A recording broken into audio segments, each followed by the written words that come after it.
যে দৃশ্য এখানে দেখলাম সেটিতেই অত্যন্ত দুঃখিত এবং লজ্জিত হয়েছি, ব্যথিত হয়েছি। ভুল তো মানুষ করেই, নিশ্চয়ই এখানে ডকুমেন্টারিতে অনেক ভুল আছে। মাননীয় মন্ত্রী জোর হাতে স্বীকার করেছেন, ক্ষমা চেয়েছেন, বারংবার ক্ষমা চেয়েছেন।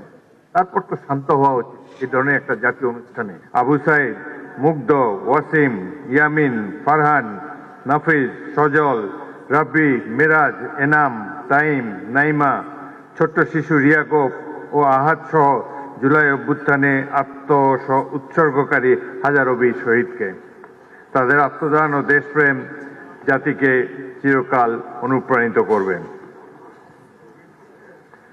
শুধু মণ্ডলী, আমি বেশি সময় নেব না, আপনাদেরকে ধন্যবাদ দেই ধৈর্য ধরে এতক্ষণ বসে আছেন। প্রকৃতপক্ষে বক্তৃতা দেওয়ার মানসিকতা হারিয়ে ফেলেছি। আজ এই অনুষ্ঠানটি একটি জাতীয় অনুষ্ঠান, সলেম অকেশন। জুলাই যোদ্ধাদেরকে শ্রদ্ধার সাথে স্মরণ করার জন্যই রাষ্ট্র এই অনুষ্ঠানের আয়োজন করেছেন। কিন্তু যে দৃশ্য এখানে দেখলাম সেটিতেই অত্যন্ত দুঃখিত এবং লজ্জিত হয়েছি, ব্যথিত হয়েছি। সকালটা ভালোই কেটেছিল, টেলিভিশনে দেখেছি জুলাই জাদুঘর উদ্বোধনী অনুষ্ঠানটি।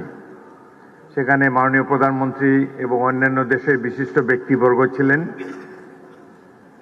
জুলাই যোদ্ধাদের একটি মিলন মেলা দেখতে পেয়েছিলাম সকালে। জাতীয় ঐক্য সহজেই প্রতিভাত হয়েছিল, কিন্তু বিকেলের এই অনুষ্ঠানটিতে যা দেখলাম এটি অভিপ্রেত ছিল না, একেবারে অনভিপ্রেত। জাতীয় অনুষ্ঠানে আমরা তো জাতীয় ঐক্যের কোনো বই প্রকাশ দেখাতে পারলাম না। ভুল তো মানুষ করেই, নিশ্চয়ই এখানে ডকুমেন্টারিতে অনেক ভুল আছে। প্রথম ভুল আমি দেখেছি, সেখানে তো আবু সাইদের ছবিই নাই। আবু সাইদ এই বিপ্লবের প্রতিচ্ছবি, প্রতীক। তার ছবি না থাকলে এটা কোনো ডকুমেন্টারি হলো না। সেখানে আরো নাই দেশনেত্রী বেগম খালেদা জিয়ার ছবিও তো নাই।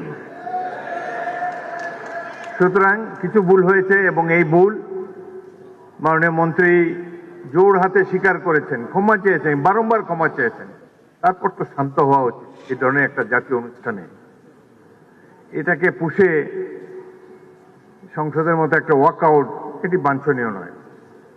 আমি লক্ষ্য করেছি মাননীয় সংসদ সদস্য আক্তার, তিনি তার অনুসারীদেরকে প্রশমিত করার চেষ্টা করেছেন, কিন্তু বাংলাদেশের নেতাকে তো মানে না সহজে অনুসারীরা। প্রতি মুহূর্তেই তারা যে নেতার চেয়ে বড় এটা প্রমাণ দেওয়ার জন্য মুখিয়ে থাকে। সেই কারণেই এই ধরনের একটা অনুষ্ঠানের এই পরিণতি হলো।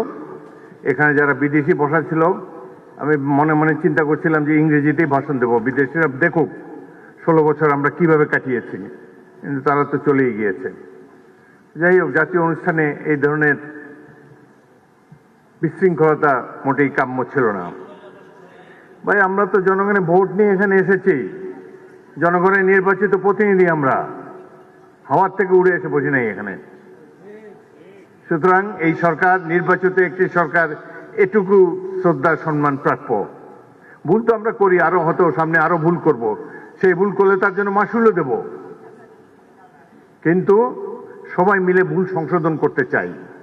সকালে অনুষ্ঠানটা একটা চমৎকার একটা অনুষ্ঠান ছিল।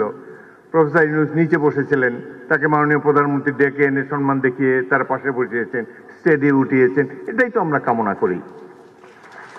সবাইকে আমরা সম্মান করতে চাই, কাউকে অপমান করার চেষ্টা চাই না। এখানে বক্তব্য দেওয়ার সময় কেউ বুয়া বুয়া বলে চিৎকার করে, রাষ্ট্রীয় অনুষ্ঠানে কি এগুলো মানায়? কবে আমরা শিখব? যাই হোক, অত্যন্ত দুঃখজনক।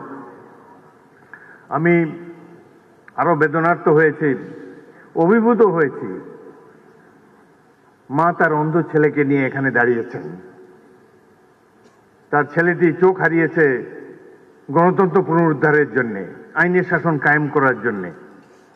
আজকে তারা আমাদের সামনে এসে দাঁড়িয়ে যদি মর্যাদাই না পান, তাদেরকে যদি আবারও ছোটখাটো চাওয়া পাওয়ার জন্য মন্ত্রীদের দ্বারে দ্বারে ঘুরতে হয়, সেটি জাতির জন্য লজ্জা।